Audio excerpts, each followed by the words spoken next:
chokes. Hey, they can ruin your day, but they don't have to. What we're gonna do here is we're gonna show you a bunch of chokes. We're gonna start simple, and then we're gonna work up. Go ahead and choke me. I'm gonna drop.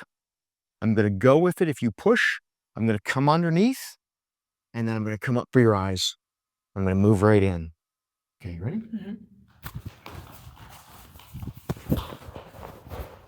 Good.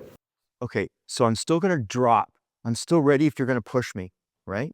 Yeah. And I'm still going to duck under. But in this case, ducking under is also combined with stepping around. Now I can take one big step through and duck under and go for your eyes, Okay.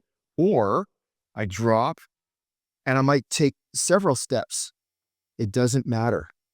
Now, make sure you stay tuned because we're going to take a look at what happens when things go wrong. What happens if you slip and fall to the ground? What happens if they grab you while you're sitting or you're against the wall? We're going to look at all the things. So try that and we'll see you in the next video.